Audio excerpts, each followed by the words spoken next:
So let's quickly go back to the direct conversion transceiver architecture. Okay, so we have pretty much looked at the design of most of these integrated components. So we have okay. So we have looked at the design of the LNA. Okay, we have looked at the design of the mixer. We won't be covering the filters portion primarily because the bandpass filter is usually off chip, the band select filter, and that is not of concern in the RFIC course. The other amplifiers you'll learn about how to design filters and amplifiers in other analog IC courses, so we will not cover that here. So what is left for us really is the generation of the LO signal.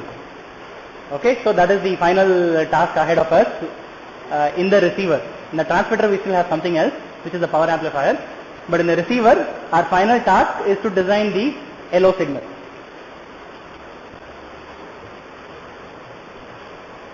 So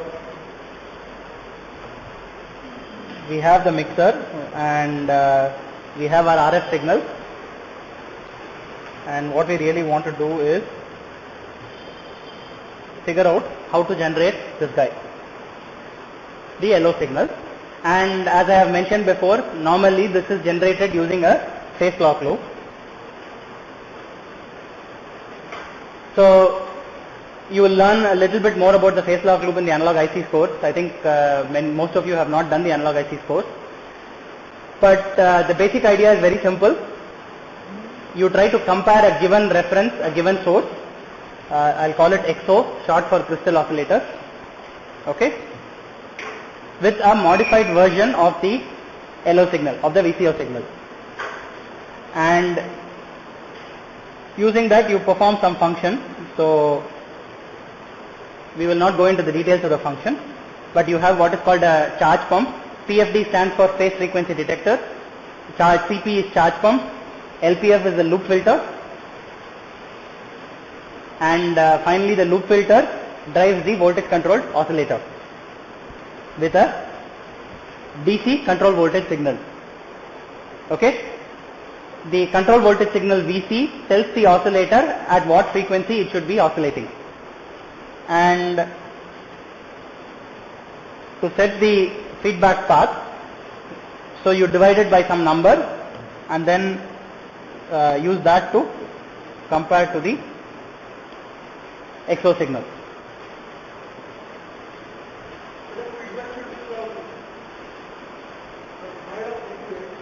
Yeah, it is ahead of the VCO. Okay, so I'll draw it in a different way.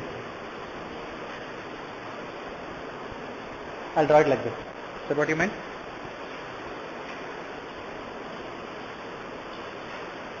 Okay. So the VCO produces the LO signal in some form. We have seen that it could be maybe twice the signal or 4 times the signal or some harmonic multiple to take care of pulling issues. But really it produces practically the LO signal that you want. Okay. And obviously what you want from this, what you want from the VCO is that the output frequency should be linearly related to the control voltage. Why linearly related? Why not something else?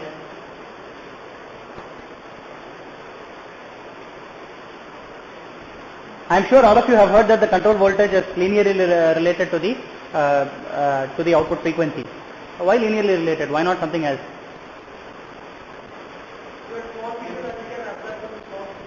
Small signal. No, that is. Analysis will be tougher. You can probably get, even if you have a nonlinear VCO, you can probably get it to work as a feedback system. Except the problem is the analysis will be tougher, the design will be tougher. We prefer to have a linear relationship. That is all. Okay. Okay. So now we want the following relationship. So let us say F is some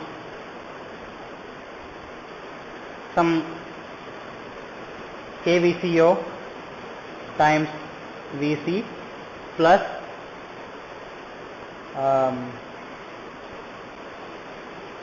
I'll call it FR, which is the free running oscillation frequency of the VCO. So in other words, if I don't give any input or if I ground my input, what is the frequency of the oscillator? That frequency will give you the free running frequency, and the relationship of the oscillator, you want it to be something like this. Okay? Now, why do you need to put it around a PLL? Why not just take an oscillator, apply the voltage that you want, and so let us say you have an oscillator which follows this behavior. F naught is some KVCO times VC plus FFR. Okay? So I want 900 megahertz. I just take it, give it the appropriate DC voltage, I'll get 900 megahertz. The voltage required may be too high. How do I fix that? That really depends on the free running frequency of the oscillator. I can always fix that. I can design, I know how to design. You will soon see that it's very easy to design for this free running FFR. To change it if you want to. Why not just take, why do you even need a PLL? What are the advantages of negative feedback? Correct. Okay. So if you have, for example, PVT variation, you could have a problem. For example, this FFR and KVCO will be functions of process voltage and temperature. Okay. So if you have a different voltage, if you have a different operating temperature, suddenly you may need a different voltage. And you can't keep calculating, for this infinite number of states, you can't keep calculating what the control voltage is and put it in there. Okay, perfect. Anything else?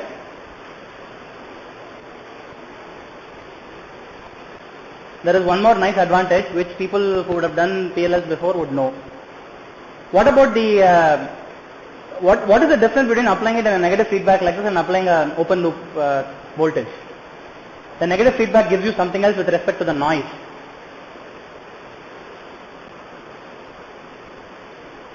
With respect to this, what is called the phase noise of the oscillator. What does it do?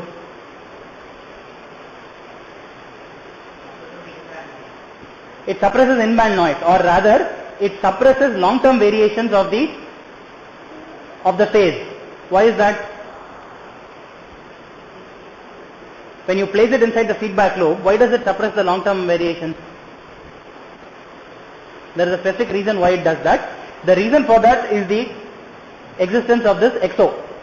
Okay, the XO is assumed to be, the crystal oscillator is assumed to be a very, very stable fixed reference. Okay, with very good noise. So what happens is, if you apply it in a feedback loop, if you place it in a feedback loop, what happens is, for every XO cycle, the VCO is exactly set in terms of phase to the XO phase. Okay, so because of that, any long-term variations in phase are completely cancelled out. The short-term variations can still exist, but long-term variations will get cancelled out.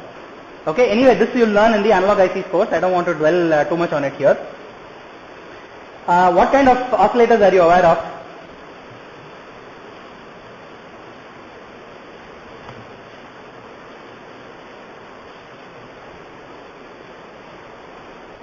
You must have come across some kind of oscillators, right? What kind of oscillators have you come across? Okay, Wayne bridge, okay.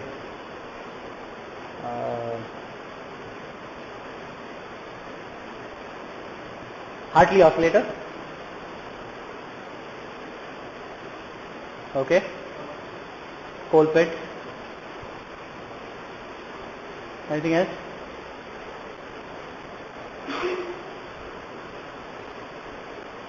Well, there's a big class of oscillators which I assume all of you have seen before. Ring oscillators. Okay. I assume ring oscillators are much more common than Colpits or Hartleys, right? Okay. Anything else? Have you heard of relaxation oscillators? Okay.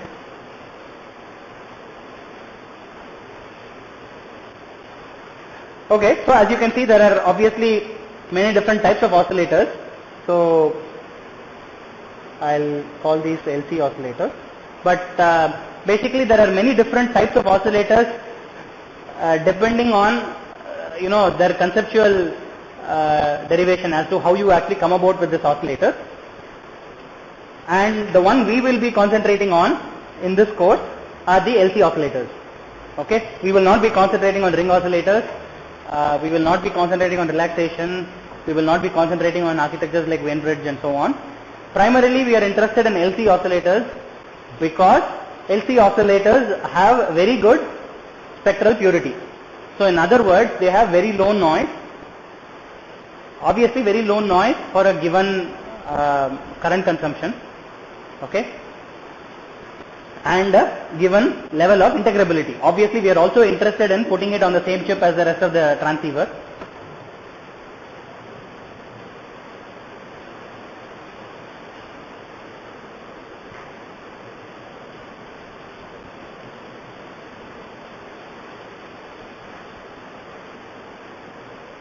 So, very good spectral purity is an important characteristic of the LC oscillators.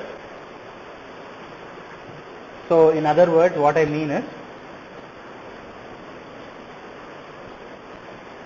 very good phase noise. We will soon, in a couple of classes, we will understand what is meant by phase noise. But before we come to that, we need to understand, what an oscillator is, how you build it, before we actually come to the details of what phase noise is. Okay. Now, any specific reason why we are ignoring ring oscillators? I'm sure ring oscillators were the first steps of, maybe not, but I'm sure they were the simplest kind of oscillators you were exposed to, right? How come we don't use them in transceivers?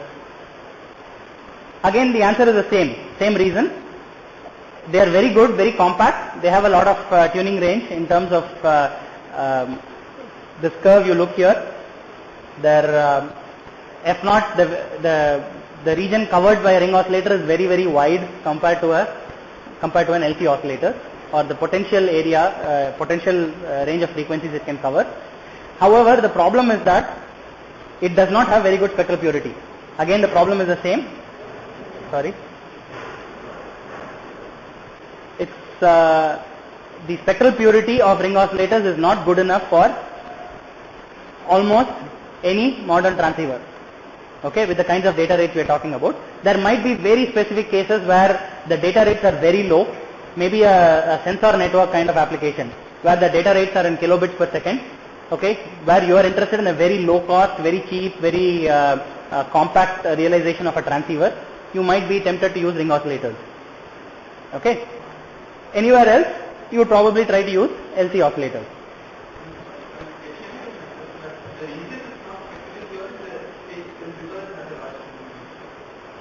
No, not necessary. No. We'll come to that when we come to this phase noise thing. We'll come to see. I don't know if we'll get to do phase noise of ring oscillators. I'll try to cover it in a little bit of detail where we can understand why ring oscillators are worse. Okay. It has a large KVCO. This one, right? You're talking about this parameter. Okay, so suppose I design a ring oscillator to have, I can design a ring oscillator to have the exact same KVCO as an LC oscillator. Not, so what? Even if F0 is smaller, you can make a correlation between the, see, phase noise has a very specific dependence on F0 also. So you can actually make a correlation as to qualitatively whether the ring oscillator is better or not. And you will find that the ring oscillator is always worse. Okay, I should be careful, not always, but you will find that the effective quality factor of the ring oscillator can be derived, and it is of the order of 3 or 4. Okay, whereas most modern LC oscillators use Qs of much higher. Okay. Okay, so now we need to understand oscillators before we move on to what kind of oscillators we are going to design. So I'm sure all of you have heard of Barkhausen criterion, right? So let us say I have some h of s, okay,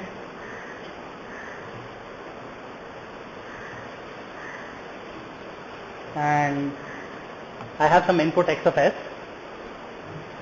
and the output is y of s.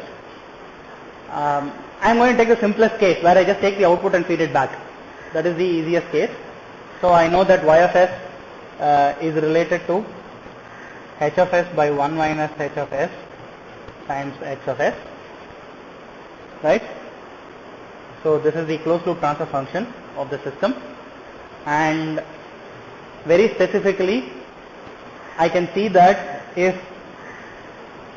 h of s was 1, I can see that even without any input, even without any x of s, I can have some y of s. Okay? I can have self-sustaining oscillations.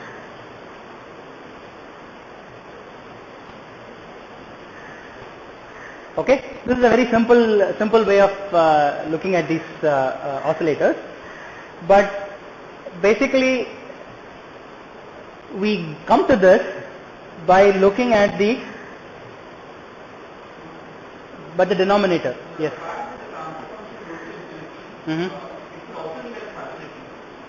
Yes, it could. So which is why these Barkhausen criteria are necessary but not sufficient criteria. Okay.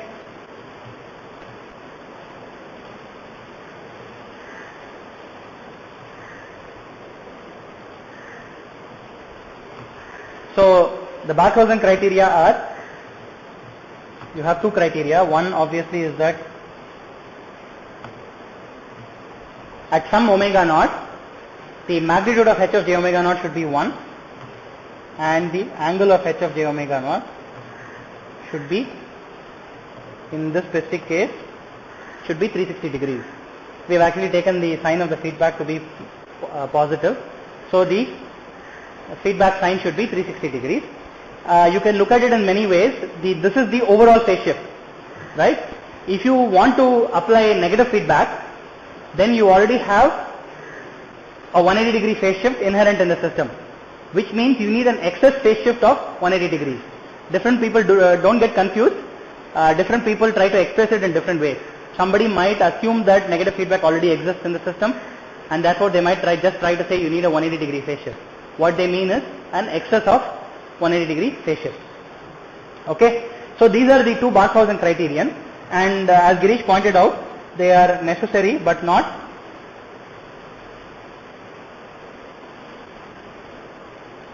sufficient criteria.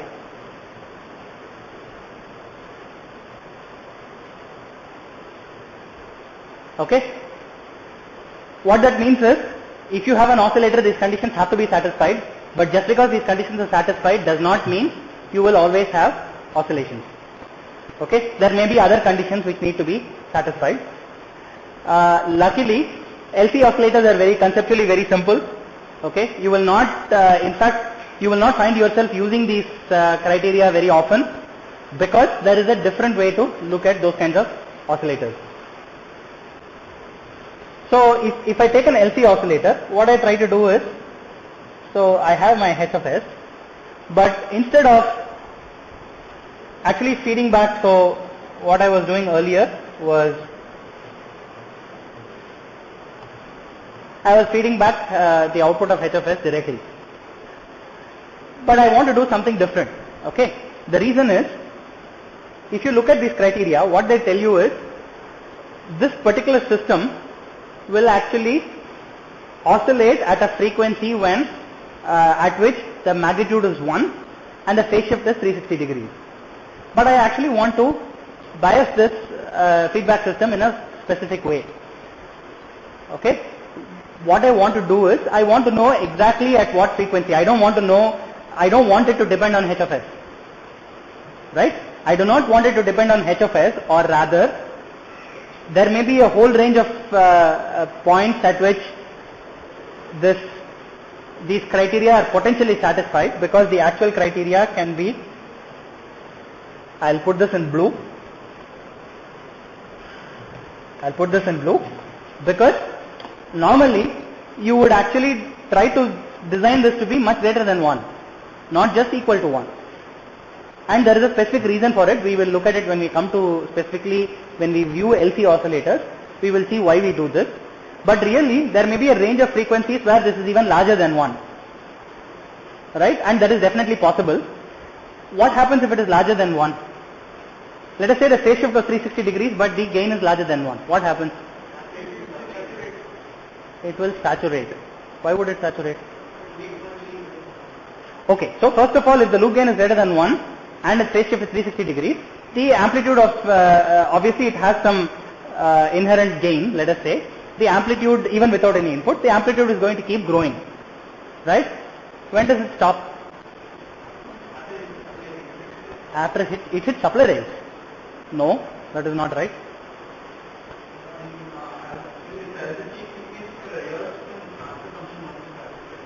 Perfect, correct.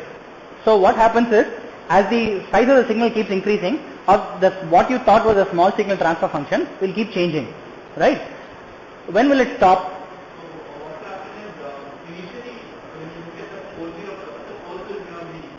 Right half plane, correct.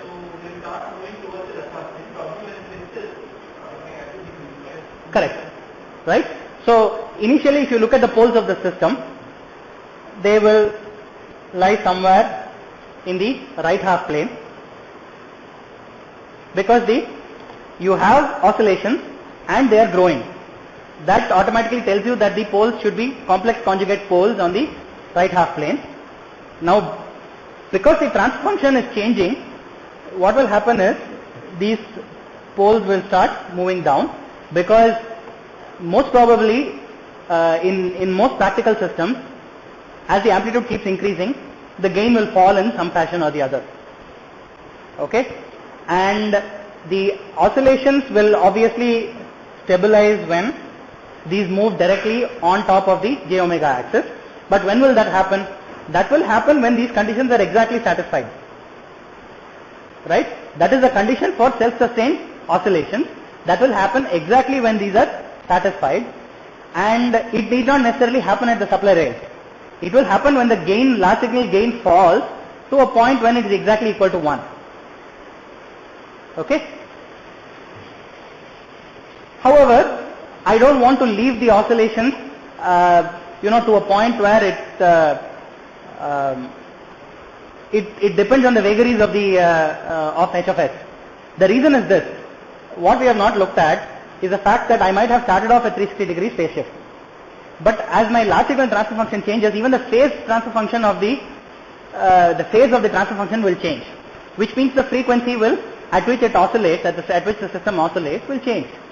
Okay, so the final point at which it settles is no longer very well controlled.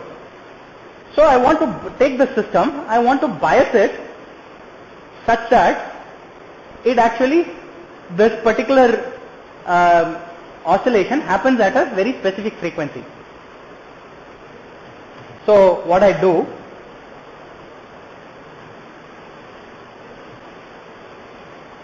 I take y of s and I am going to pass it through a frequency selective network. Okay, right now the simplest frequency selective network that we know of is an RLC tank. Actually, it's an LC tank. You don't even have to call it an RLC tank. It's just an LC tank. Okay, the R happens to be due to the non-ideality of the LC tank itself.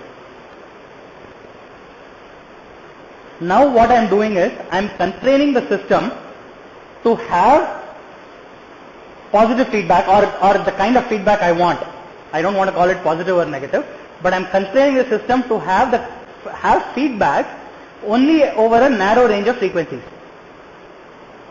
Right? If I make the feedback frequency selective, I am making sure that the feedback itself is frequency selective. So if the system oscillates, it will oscillate only around this narrow range of frequencies. Right? Then what I can do, I can force the system to obviously have, I need to make sure in this narrow range of frequencies, so let's say this was around omega naught, I obviously need to make sure h of j omega naught is greater than or equal to 1. That condition has to be satisfied. But the good thing is, even if let us say 3 or 4, and so I start getting oscillations which are starting up, I am still constraining the frequency of oscillation to be equal to omega naught. Okay? I am constraining it because at any other frequency, feedback will not exist. Okay. So what I would expect is the non-linearity of h of s will constrain magnitude of h of s to be 1 at some amplitude, but it will always happen at omega naught. Okay. So that is what I am going to constrain the system to be. Okay. So now that we have actually looked at these kinds of systems,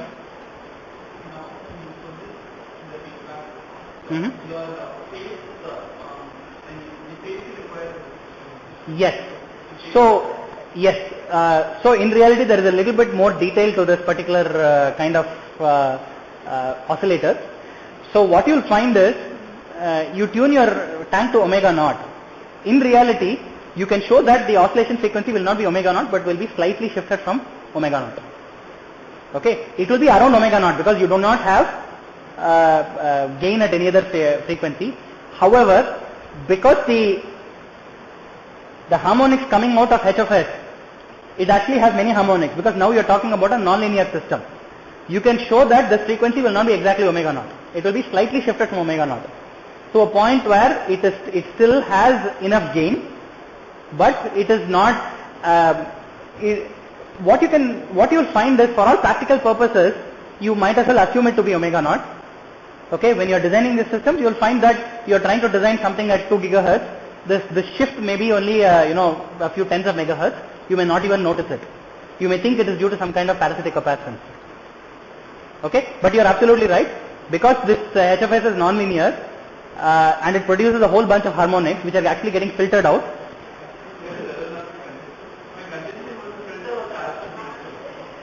Yes, the filter will also add some phase to it. Absolutely.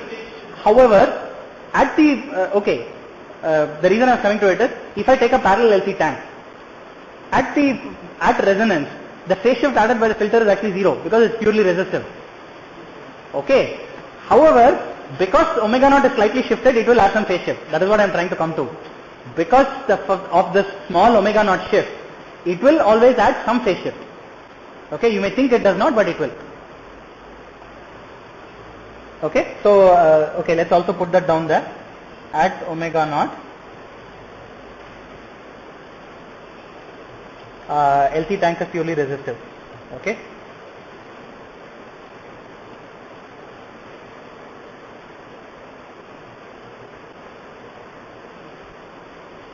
Okay. So now to actually understand some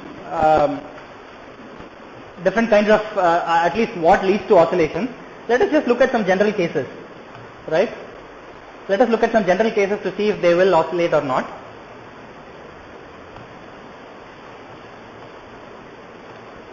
So I am going to take a common source amplifier with an RC load.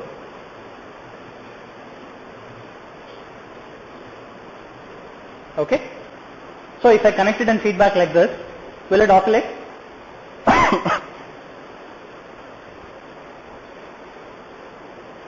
Why not?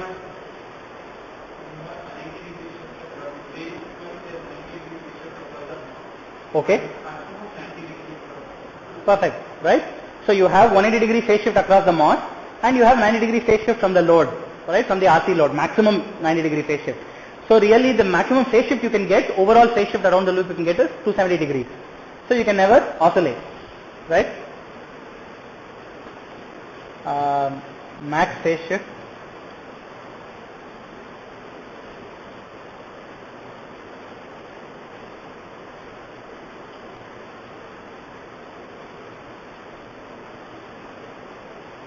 Okay, so this will not oscillate. Okay, so let me try to get a little bit, let me try to make it oscillate. So what I'll now do is, I'll put two of these guys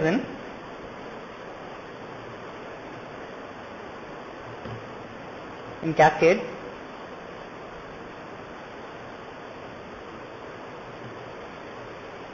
Okay.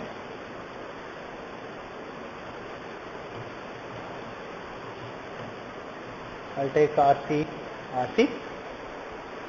Can I get oscillations from this?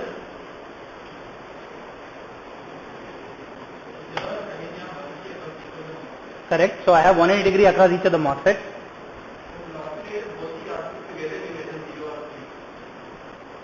Sorry, if you has to be either 0 or 360, right? So each MOS gives 180 degrees, right?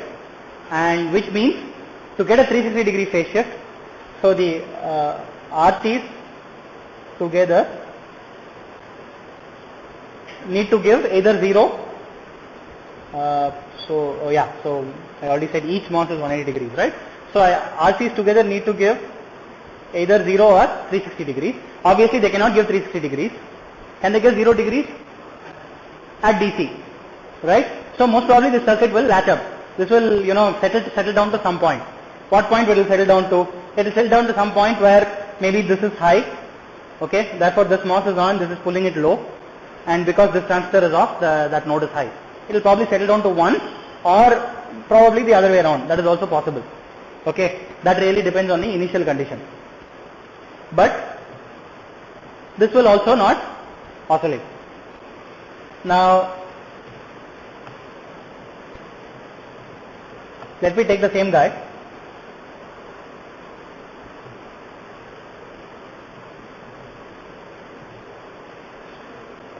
Okay, I'm going to make a slight change to this.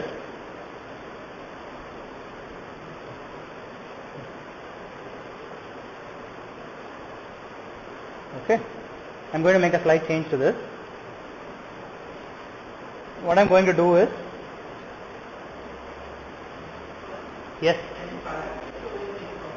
yeah. Can the parasitics over here make it possible to have phase shift? No. Not in this particular case. What kind of parasitics do you expect? You expect shunt resistive and shunt capacitive parasitics, right? They will just add to this. If you actually have parasitics of this form,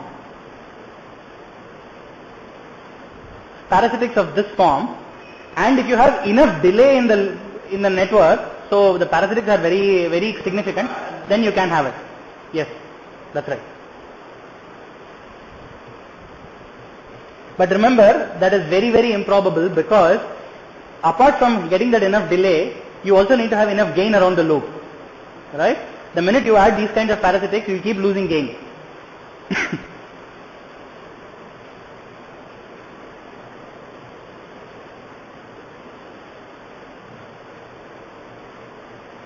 Okay, I am going to take the same network, I am going to add an ideal inverter. Will this oscillate? So let us say the two RCs give exactly 90 degree phase shift. Okay, then you know that the inverter gives you ideal 180 degree phase shift. When that happens, you actually have 360 degree phase shift around the loop. But when do the RCs give you exactly 90 degree phase shift each? Only at omega equal to infinity, right? So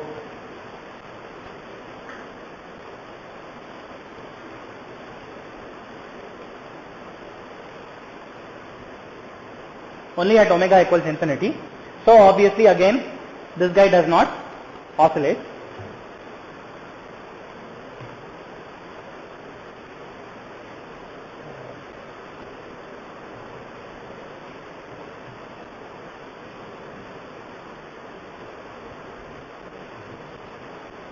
Okay. Suppose I take this guy and add one more stage of RC.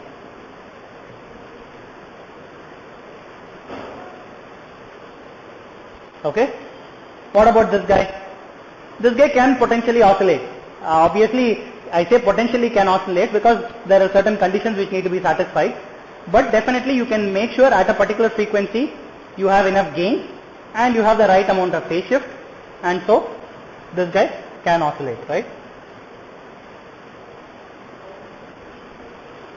Okay, so this circuit can oscillate.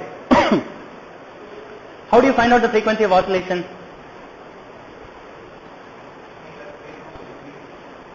Find out where the phase goes to 360 degrees. Okay, what else? Okay, so let us do one thing. If I actually draw the Bode plots for this particular system.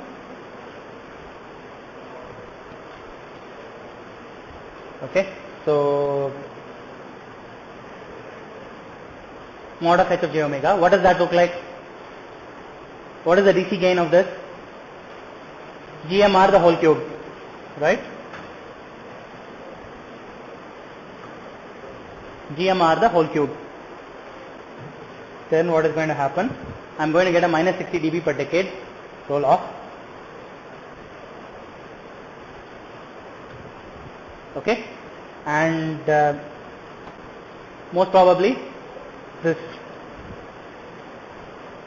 point is going to be 1 over RC. I'm assuming that the transistor parasitics are much smaller than the explicit RC that you have added.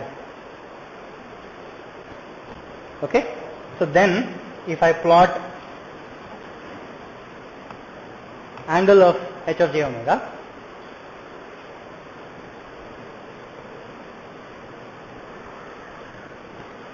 okay, what happens? What is the phase at very low frequencies? I have 3 inversions, DC inversions, so I'll get my 180 degree phase shift. So let us say, yeah, I'll get a 180 or minus 180, whichever way you want to look at it. Okay. Then what happens at very high frequencies? I know that this adds, each RC will add 90 degree phase shift. So I know eventually it is going to go to minus 90. If I take from plus 180, it goes to minus 90. Okay. And something like this, let us say, phase shift because of what? Yeah, that is why I have already taken into account this 180 degrees. Right? I'm just drawing the excess phase practically. Okay, so let me just, maybe I can just say this is the excess phase. Okay, so the transistors give 180 into 3, so I've just drawn it as 180. Okay, and now, so you need to find out what this phase shift is. What is the phase shift?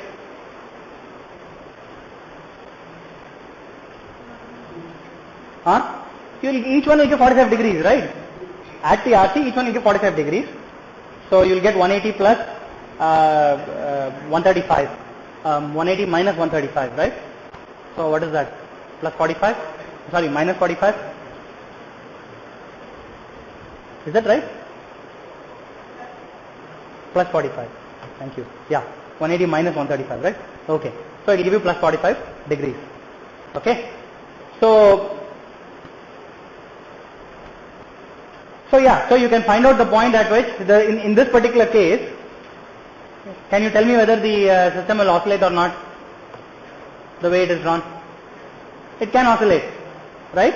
It can oscillate because excess. What you need is gain when the excess phase shift is 180 degrees. That is definitely satisfied here. So definitely the system can oscillate. So in reality, for any system, you can actually draw the Bode plot, figure out when the excess phase crosses 180 degrees or the total phase crosses 0 degrees. At that point, if you have gain larger than 1, you know that the system can potentially oscillate. Okay, this you have already seen even in the analog circuit course, right? You have seen even in the analog circuit course the condition for oscillation for a third order system. Okay, but anyway, so we will assume that you can go ahead and do this. Okay, for any system. Now, let us take the same case. What did I say? This is 4, right? So let us say 5. Then we will consider one last case before we move on to the details of the LC oscillator.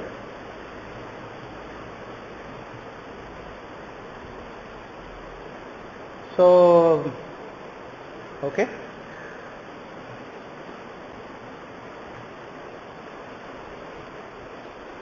So you take an inverter, 3 inverters and put them, in feedback like this. Will they oscillate? Most probably they will. Obviously, what is the condition for oscillation? You know that the Barkhausen criteria are satisfied. So what do you definitely need?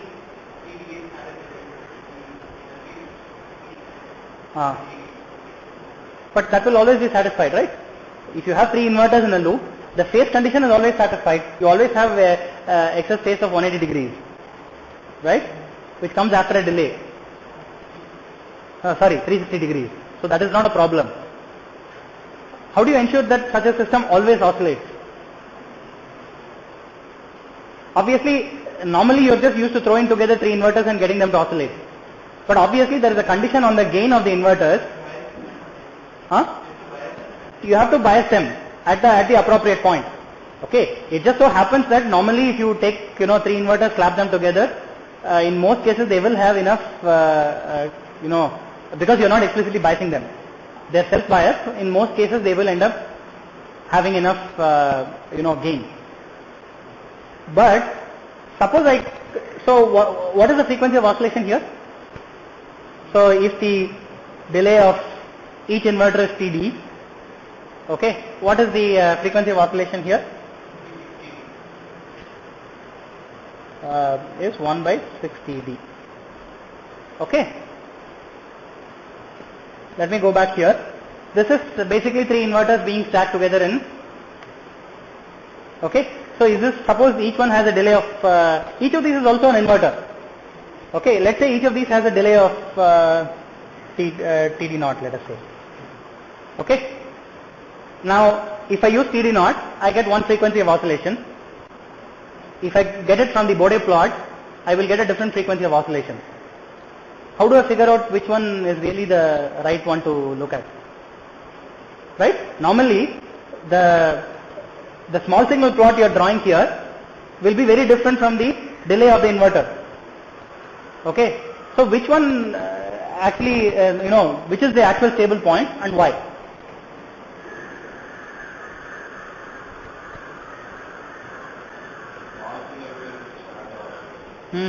Okay. Absolutely. So what will happen is, when you actually start off, you don't have any large signal delay at all. Okay. You are just talking about very, very small oscillations which are just starting up. So you really have to use this particular characteristic. You have to look at the Bode plots. You have to look at the gain and phase of the gain and phase of the blocks making up the system, and the frequency of oscillation will correspond to the Barkhausen criteria. Okay. To what is, you need to find out when the phase actually reaches 360 degrees and whether the gain is larger than 1. Once the oscillations start up, the small signal and they build up to a particular point, the large signal picture is now valid, and you now have to, the inverters will naturally settle to the point where it is 1 over 60D. Okay, that is all there is to it. There needs to be no confusion about that. So it will start off with a small signal behavior and then eventually behave in the well-known large signal behavior that we all know. Okay, so well and good. So now we have some idea of how to analyze oscillators and figure out if they are going to oscillate or not. Okay, so very straightforward. So now specifically with respect to LC oscillators, we'll go back to the, let me go back to the picture I drew. So I'll copy that for reference.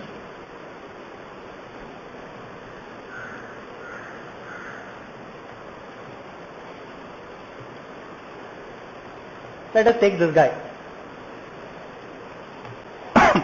So I said we have an LC tank at omega naught, okay, which oscillates or which resonates at omega naught, and I have some H of S, okay, which is going to give the gain that you need. Okay. Now, as it turns out, there is a different way of looking at this, these types of systems. The reason is this. Okay. Suppose I take an ideal LC tank which has no losses. Okay. And I give it, let us say, an initial voltage across the capacitor. Okay. So I take a capacitor with some initial voltage. I connect it in parallel with an inductor and I just let the system be.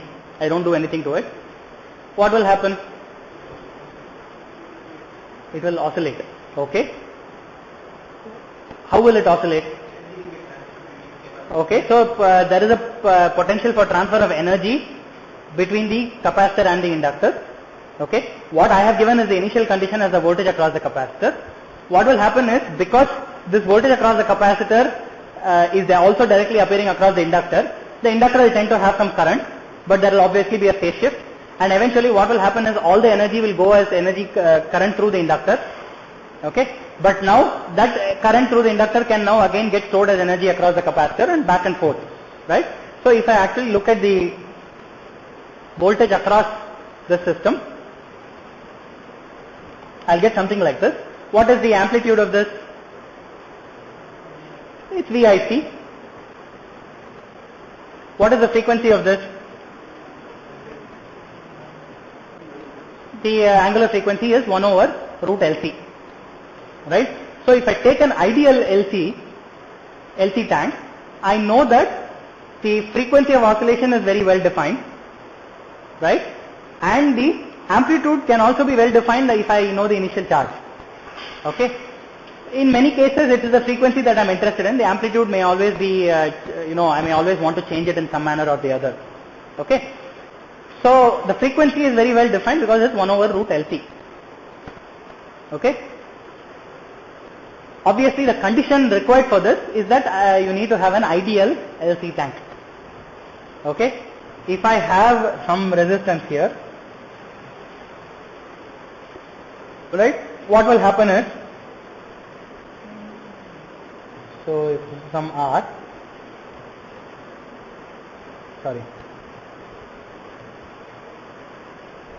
if I have some R, what I'll see is, maybe I'll just see something like this. I'll see the oscillations die out. The fundamental frequency is still omega naught, but eventually probably in few cycles, depending on what the value of R is, either in a few cycles or many cycles, I'll see this charge completely die out. Why does it die out? Because part of the current tries to flow through the resistor, right? And in fact, there is current flowing through the resistor at all times, which is in phase with the voltage. And whenever there is current flowing through a resistor, you know there's power loss, right? And when there is power loss, you know that eventually the oscillations will die out.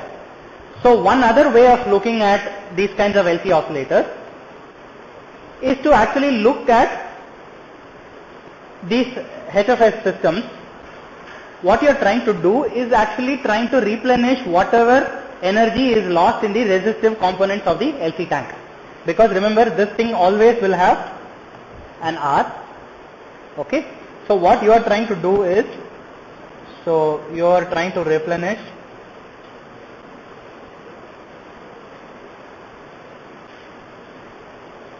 the losses in the LC tank. Okay, which means under the condition of stable oscillations, what do you need to have? If the inductor was the LC tank was RL and C, made up with RL and C, where R is the equivalent, represents the equivalent losses in the tank.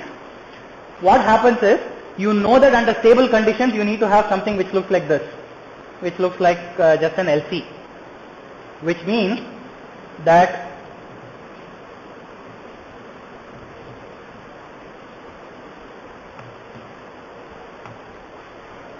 the portion represented by H of S needs to look like something which represents exactly minus R, no more, no less. Okay? If it was more, what would happen?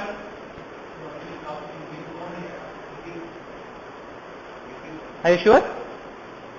If I have two resistors in parallel, which is more dominant? What is the overall resistance? This is a very common mistake. I have R1. I have minus R2. What is the condition that the overall resistance is negative? The overall, if you want Rx, okay, to be less than 0, for Rx to be less than 0,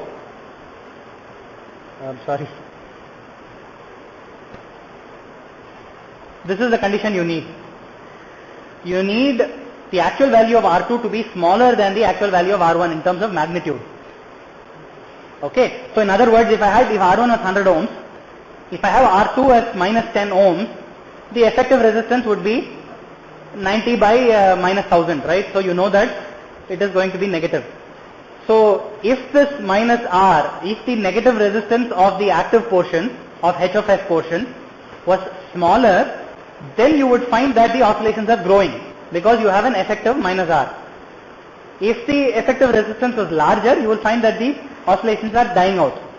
So what will happen is, under stable oscillations, this minus R has to be exactly equal to the resistance given by the resistive losses in the tank. Okay, so let us stop here and we'll continue next class. We'll continue with this view of the oscillator and figure out where it leads us.